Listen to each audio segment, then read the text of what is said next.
Welcome to the Land to Lots podcast, powered by Launch Development Finance Advisors. And now your host, Carter Froelich. Hello, everybody, and welcome to the Land to Lots podcast. My name is Carter Froelich, and it's great to be before you again here today. And I got to tell you, today I'm feeling a little bit like Jimmy Buffett.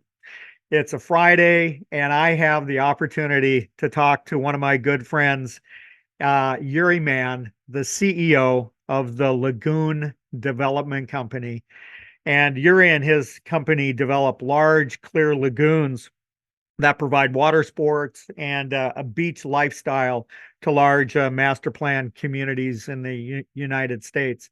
In fact, just recently in January 23rd issue of the Wall Street Journal, the journal put together a large article related to the lagoons and how they're transforming the amenity packages that are being provided by master plan developers around the country. So prior to starting the Lagoon Development Company, Yuri led the entry of the Crystal Lagoons into the United States. And I'd just like to say, Yuri, welcome to the podcast. Great to have you here today. Carter, it's great to be on your show. It's an honor, and I'm looking forward to talking all about lagoons and real estate development, land development, and excited to be on. You know, Yuri, I kind of blew it. I should have been wearing a Hawaiian shirt today, so to get into the swing of things. But before we get started, maybe you could give our listeners a little bit more color on yourself, the Lagoon Development Company, and how you got involved in this really exciting and interesting component of master plan development. Sure. I used to develop apartments. I was an executive with the Related Group. And about 10 years ago, I was approached to consider the idea of adding crystal clear lagoons to projects that we were developing in Florida with the Related Group. I flew to South America. I saw the first crystal lagoon in the United States, which is a 20-acre crystal lagoon at San Alfonso del Mar in Chile, and realized quite immediately when you see this, it's 20 acres of crystal clear water, that this is a game changer, that this is the single most important potential amenity that can really create viability in real estate development. So Fernando Fishman, who invented the technology, he's a biochemist and a real estate developer, and is the founder and owner of the Crystal Lagoons Company, the company that owns the technology. He was a developer himself and developed this fantastic project on the coast of Chile, which is 20 acres of water. It's got 1,600 condominiums around it. It became known as one of the most successful, if not the most successful project in South America, selling units in record times at record prices, because this Crystal Lagoon created a safe place for people to swim, to practice water sports. And when I went to visit it, I got a tour. I saw many lagoons in a few days. I realized that the lagoon could really, if it was possible to build these in the United States, that you could now take property that was further away from a city, that was maybe a little less desirable, or you could use this lagoon to transform a project, make it more viable by increasing the demand for housing around it, because you're basically adding beach life. And that's kind of how I got involved. I eventually became the CEO of Crystal Lagoons. I brought the concept to the United States by negotiating with real estate developers all over the US. And then I eventually partnered up with Al Brendy, who's the founder of Land Tejas, the most successful developer of master plan communities in the Houston market. And we formed a company called Lagoon Development, which develops, plans, and operates lagoons for ourselves, lagoons that we own, as well as for third parties. Yep. Great. Thanks for that. And Al's a great guy and obviously a legend in the Houston market. You know, in this arms race that we're seeing with the master plan communities as it relates to amenities, clearly, no pun intended, the Crystal Lagoon or these clear lagoons are the 10,000-pound gorilla. And I don't know of any family that has toured one of these master plan communities that has a Crystal Lagoon. And if they have kids in tow with them, I mean, the deal's done, right? Yes. I mean, they are a huge demand generator. Once the kids see them, they say, "Mom, Dad, we want to live here."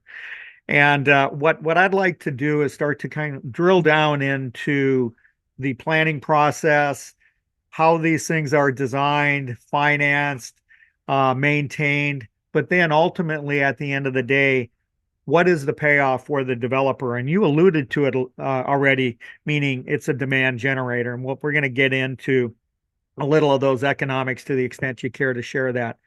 So let's assume I'm a master plan developer and I come to you and I go, "Hey, Yuri, I love this concept. I've got 1,000 acres in South Texas. Can you help me bring this concept to my master plan?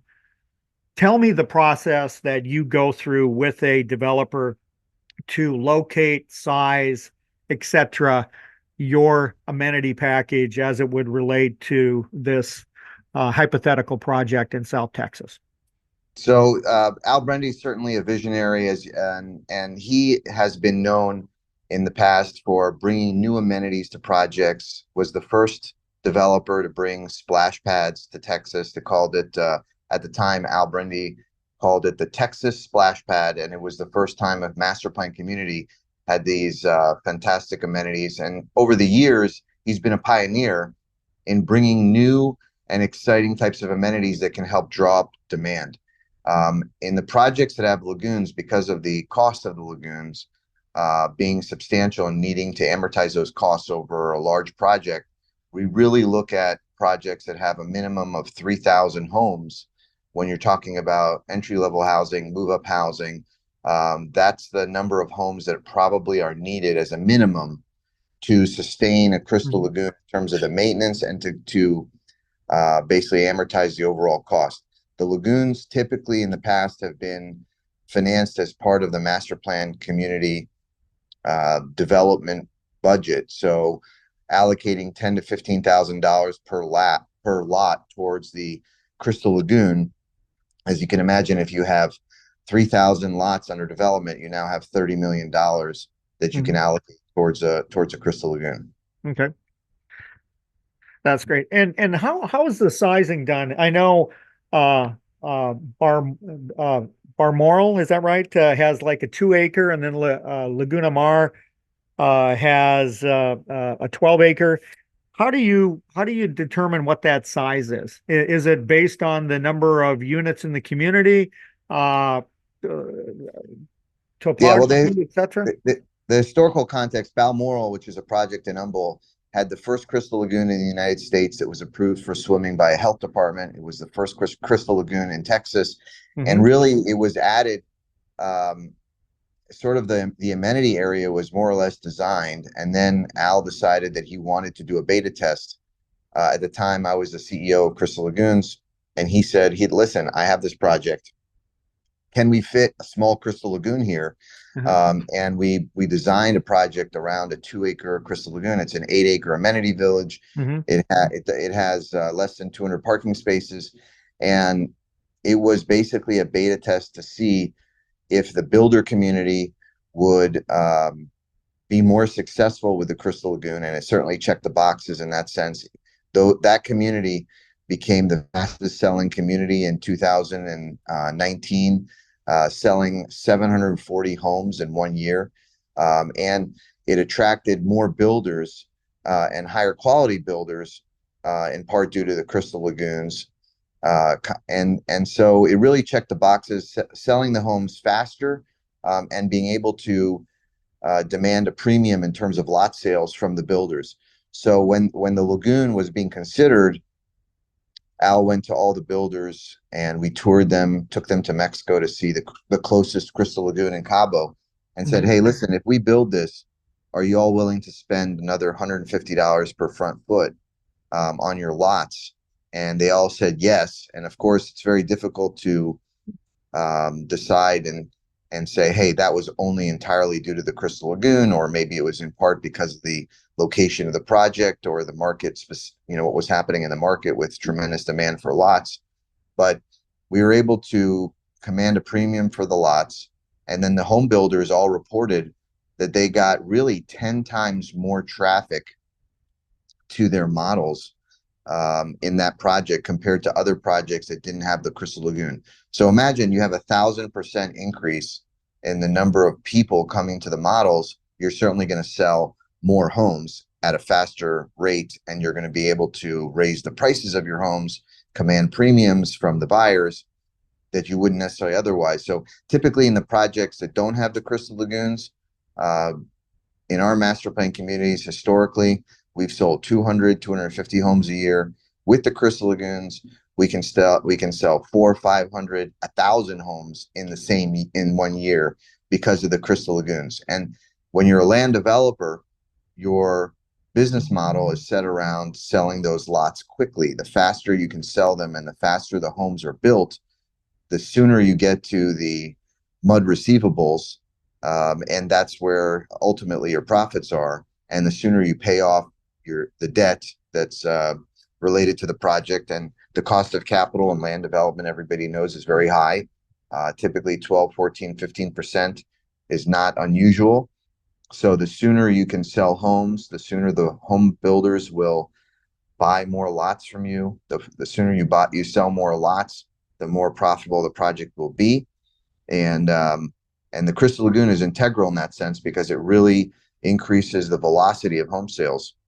Yep. No, thanks for that, Yuri. And for our listeners, Yuri mentioned a MUD, and in Texas, MUDs, or municipal utility districts, are a big component in financing water, sewer, storm drain, roadways, and parks. And for a MUD to be able to issue bonds, we have to build up the assessed valuation within the boundaries of the MUD. And obviously, to do that, we need to sell homes and get them on the tax rolls so that we can begin to issue debt to repay the developer for the advances they made for the benefit of the MUD. And we've also just recently, and Yuri's familiar with this too, developed what we call the launch bond, which is a way for us to forward fund those future MUD receivables on a tax exempt rate and accelerate the cash into the pro forma. So Yuri, thanks for bringing that up. As it relates to kind of the planning and also the permitting for a Crystal Lagoon, are there any zoning requirements that are specifically required that we need to be able to check off the box to build one of these things? Any regulatory requirements that a developer needs to consider, whether they're in Nevada or Texas or Florida? Yeah, every state is different in terms of regulations related to swimming. So those are always done at the state level. And so in Texas, for example, prior to Crystal Lagoons coming to market, there really was no regulatory framework for somebody to swim in something other than a swimming pool. And a swimming pool uses different technology. So in many states, Crystal Lagoons, the company with the technology, has found regulations that can fit the Crystal Lagoons technology. But in some states, for example, in Texas, new laws had to be passed to allow for people to swim in something other than a swimming pool that uses an alternative disinfection methodology, which is what a Crystal Lagoons does. It doesn't use swimming pool technology. It uses a technology developed by the Crystal Lagoons company. So while I was the CEO of Crystal Lagoons, we came to the state of Texas. We hired lobbyists. We had to have a new law passed. It's called artificial swimming lagoons, and it allowed for people to swim. We had to have new rules promulgated by the health department, and the state of Texas is now a place where you can legally swim in a Crystal Lagoon. In other states, that process has either been completed or is still being pursued. At this time, there are many states that are already open for the Crystal Lagoons to be developed, and it's usually an educational process that is greeted favorably by the health departments because they can see that other states have already found ways to approve the lagoons. Florida was the first state in the United States, and many other countries clearly already allow swimming. And so it's not really a question of zoning, more or less. It's usually a question of getting the health department to work with the state health department, depending on where you are in the U.S. Yep. And you mentioned Florida, and with the RCLCO top 50 selling master plan communities, the majority of the top selling MPCs are in Florida and in Texas as a percentage. What are some of the other states right now, Yuri, where a developer may be listening and go, "Hey, I got to call Yuri. I would really like to get one of these demand generators in our project." Are there a couple other states right now that you could mention where this could be implemented immediately? Well, I don't have at the top of my mind which states have already approved, but I believe South Carolina, Georgia, North Carolina, California, New Mexico, Nevada, most of the Sun Belt has already approved some sort of regulatory framework that allows for swimming. And then there's also a few states, even in colder climates, that have already looked at the concept and found a regulatory framework that fits for swimming. So the crystal lagoons, for the most part, to date, have been announced in warmer weather, which of course makes sense. In Yep. Houston, people can swim at the lagoon for 6 to 8 months, and those are going to be the initial markets that have the crystal lagoon. Yep. Great. And have there been any issues? I know I'm actually talking to you today from our Arizona office, and obviously you know you hear the news. You know, does Arizona have water? And for those listening, yes, we do. But it's always an issue in the Southwest water. Have you run across any issues related to water and the fact you're going to be creating a 2 to 20 acre crystal lagoon? It's a good question, and you have to compare it to other amenities because while you see a lot of crystal clear water, actually a lagoon uses less water of a normal park the same size. So when you're irrigating grass and you have a large park, you will use more water on it on an annual basis than having a crystal lagoon that's full of water. Or if you compare it to a golf course will use many times more water on a typical year than a crystal lagoon. So when somebody says, "Hey, you're using a lot of water," it's important to have a frame of reference of what you're comparing it to.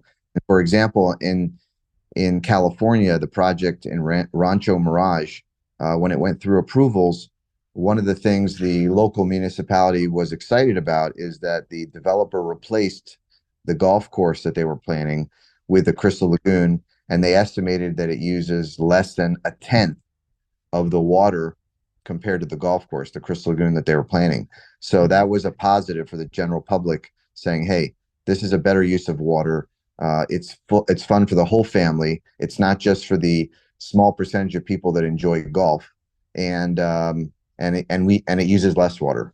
Yep. Oh, that's a huge point. Yeah, for bringing that up with the municipality and showing how you're actually saving water as opposed to the old amenity, right? Yes. In the 80s, which was the golf course, and kind of the best thinking at the time is, hey, we're not going to have just one golf course, we're going to have six. Mhm. That was things have changed dramatically since then. Well, you mentioned that we need to have at least 3,000 homes to be able to amortize the cost of one of your clear lagoons. Uh, Once a lagoon has been constructed, tell us about the different ownership structures that are out there. And I know that your company, I believe, also will own and operate these. Is that a correct statement? Could you do a deeper dive into the ownership of a lagoon and the surrounding amenities, and maybe we can talk about that too on how you further activate a lagoon. Yeah, our first crystal lagoons are owned entirely by the Lagoon Development Company, Mhm. and um, they're privately owned. We now have joint ventures with the Crystal Lagoons Company. We formed joint ventures to develop two crystal lagoons, one in Dayton, Texas, the Angel Lagoon, and a second in Iowa Colony, which will be on 288. They're both in the Houston MSA. And then we have another lagoon under construction at Sunterra, which is initially owned by the development company, but will be eventually, most likely, I think Starwood still is in control of that lagoon. I believe Starwood's plan is to uh, turn that over to the homeowners association, so the homeowners association will own it most likely. I'm Mhm. not sure if that's 100% determined, but depending on how you look at the lagoon, We consider them a for-profit enterprise that will eventually, once there are enough homes there, or if the lagoon is open to the public, become profitable. So that's going to have a big impact on how you decide to own the lagoon. And we have also the Lagoon Development Company has consulted for other land developers in other locations that have added, they wanted to get all the knowledge that we have from developing these lagoons. And in some cases, we've struck a deal where we consult on the feasibility and development of the project in exchange for a percentage of ownership and profitability, which is very attractive to us. Okay. So if I'm a master plan developer and I call you up and go, hey, Yuri, I'd like you to come in and build this amenity for us, I will give you the land to do that. I want you to build it, finance it, and operate it. Is that something that you would consider doing? Financing is a challenge. We Uh-huh. can Yep. consult on the project, make sure it's designed properly, built properly. But the financing for a lagoon needs to come from some source or master plan community. Okay. It's not something that we have readily available because it's a new concept. Right. But there are some funds that are now looking to develop more hospitality type projects, and there are some resources that can be looked at. But Okay. usually the developer has to have a capital source. Okay. And you had indicated in what I'm starting to see is what may and you know, different crystal lagoons, for instance, up at Winstong and Dallas, it's very private, you know, just for the community itself. I've seen the crystal lagoons that you've been involved with. There's both a public and a private aspect, meaning part of it maybe opens specifically to the residents of the master plan community, while the other end may be more public in nature, some combination thereof. Do you want to talk about the mix of public versus private versus combination of the two, and how you evaluate that as it relates to each one of your uh, projects you're looking at? Yeah, if you have enough homes and you want to keep it private and you've determined that you can absorb the maintenance of the cost, that's definitely one way to move forward. The mentality of people that live in a community versus the general public when they're coming to an attraction is very different. As you can imagine, when you live in a community, you're excited about taking a sandwich from your house and going to the beach. And really, you're not looking to spend a lot of money. When you go on vacation, as you can imagine, if you go somewhere on vacation, you really want to treat your whole family. You're ready to spend money on food and beverage. You want to get that cabana. You want to spend money on water sports.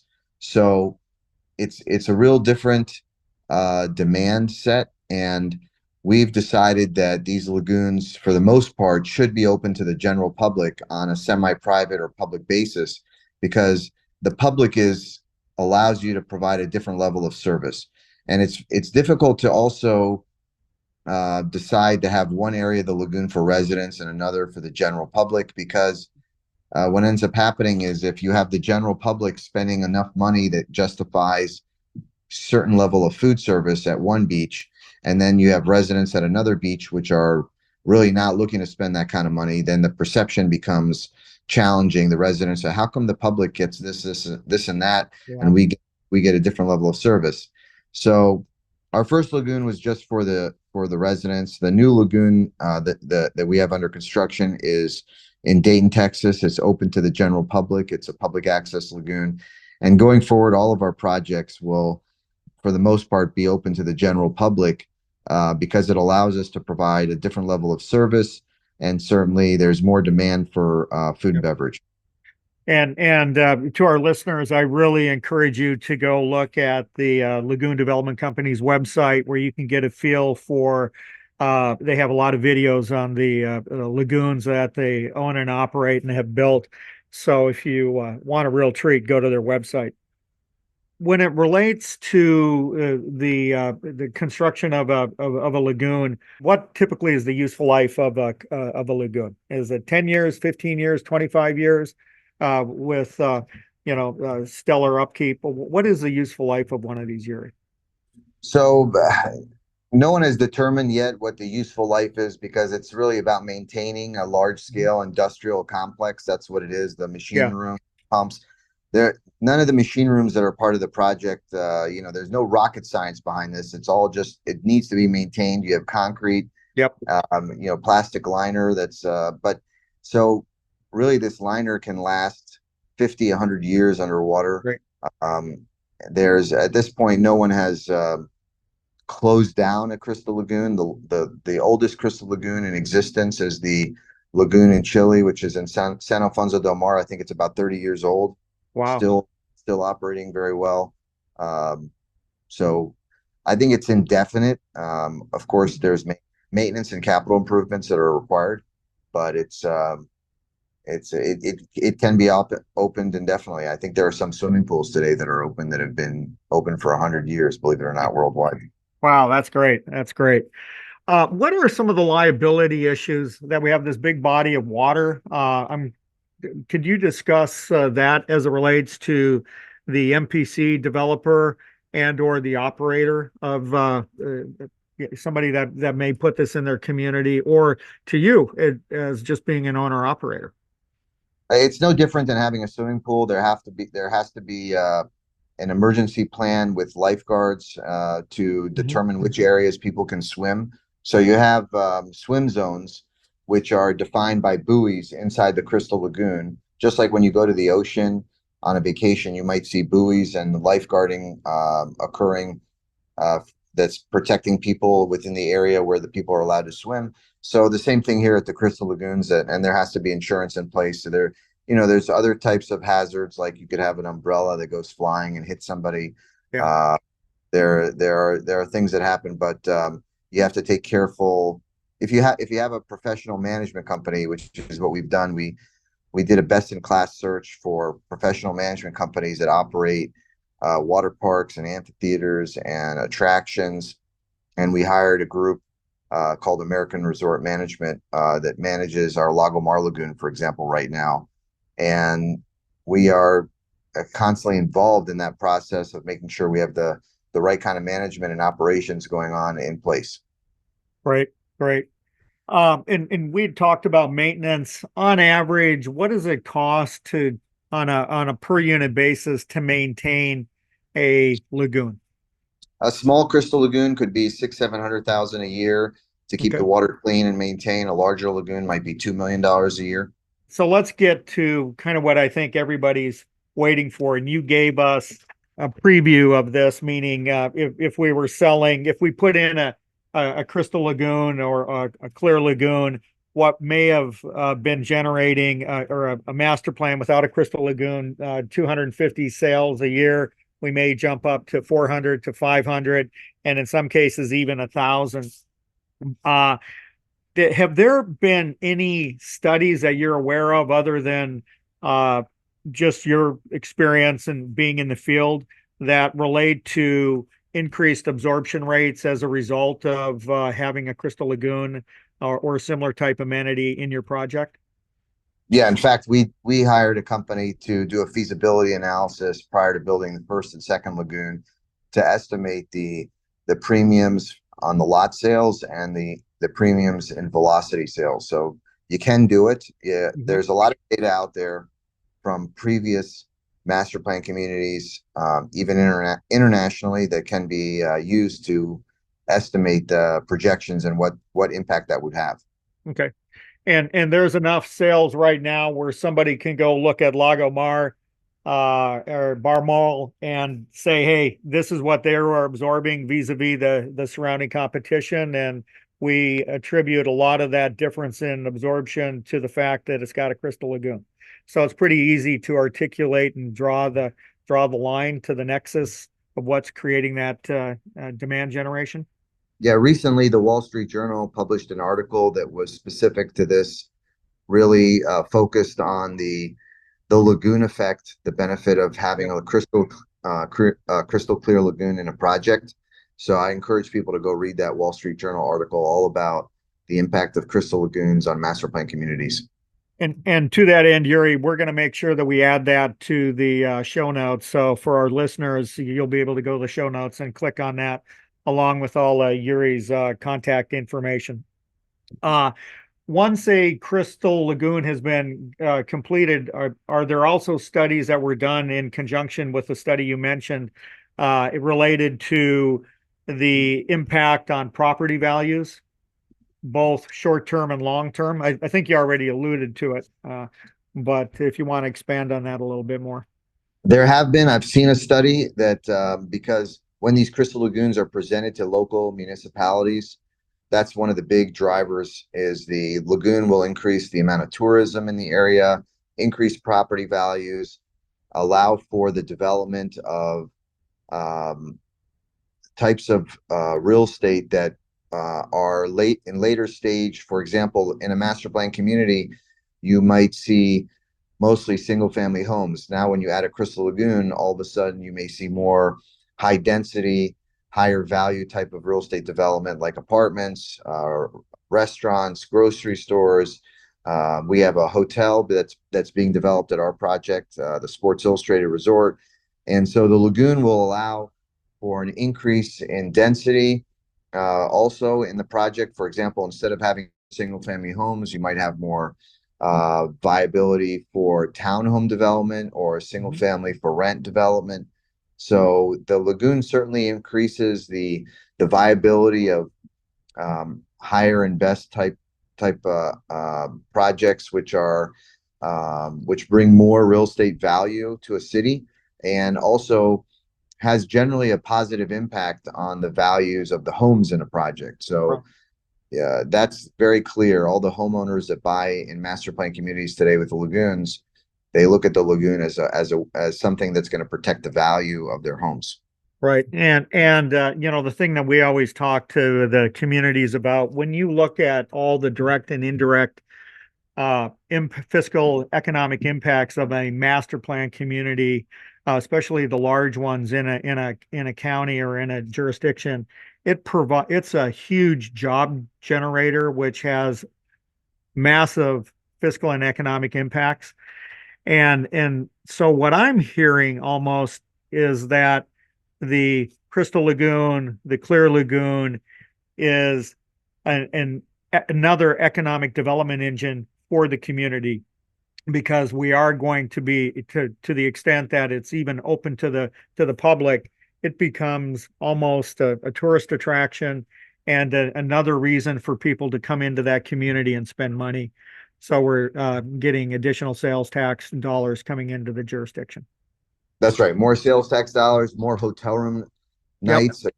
Can imagine, even if a lagoon is not open to the public, certainly if it's open to the public, you're generating thousands of new hotel room nights. But even when it's not, when you have a community and more people are just visiting mom and dad or grandma and grandpa, they're going to stay in more hotel room nights because of the lagoon. So there's a positive economic impact. They're going to spend more money in restaurants in the local area.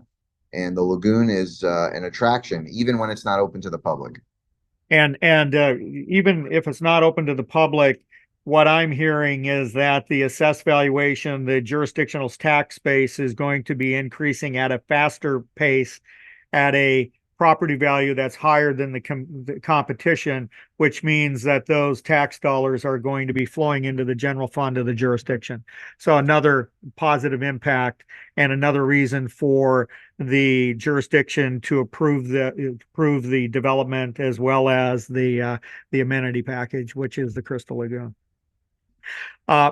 Yuri, what has been your greatest learning experience in developing the lagoons around the United States that you'd like to share with our listeners?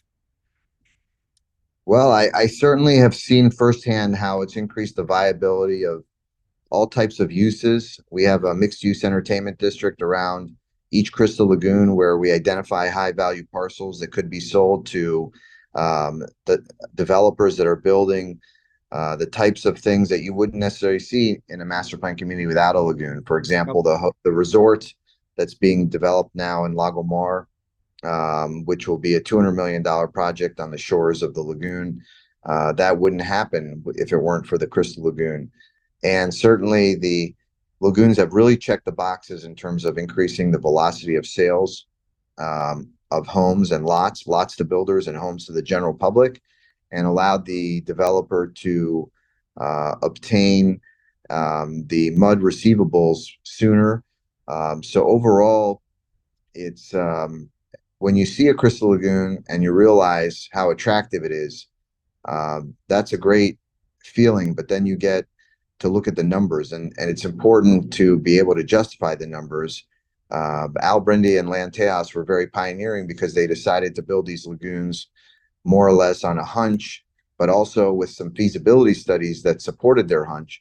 But today you can actually see the data and you can see that the lagoon really does have a positive impact on sales velocity. At Sunterra, there are over 20 builders, and it became the fastest selling community in Texas, number 3 in the United States overnight. And a big part of that is the fact that there's a lagoon under construction at the project. Yep. And I love Al saying 5 stars or no stars. And clearly he has been building 5-star master plan communities with the inclusion of these crystal lagoons. If there's 3 takeaways you'd like our listeners to have as they leave the podcast here today, Yuri, what would those be? Well, I would say increase in sales velocity, attracting more and higher quality builders, and the creation and viability of more dense and alternative types of real estate that command higher land prices. So the Crystal Lagoon can help with all 3. And to dovetail on the last point, I mean, a lot of that commercial is never developed until the tail end of the project. This allows you to maximize and bring in additional cash flow from selling higher value pieces, meaning the commercial, retail, etc., up front rather than having to wait 10, 15 years to do that, all because of the Crystal Lagoon. That's right. Well, everyone, that concludes another episode of the Land to Lots podcast. If you find these podcasts interesting and meaningful, we encourage you to share them with your teams. Thank you very much. Talk to you on the next episode of Land to Lots. You have been listening to the Land to Lots podcast with Carter Froelich. Follow us wherever you find your podcast to never miss a new episode.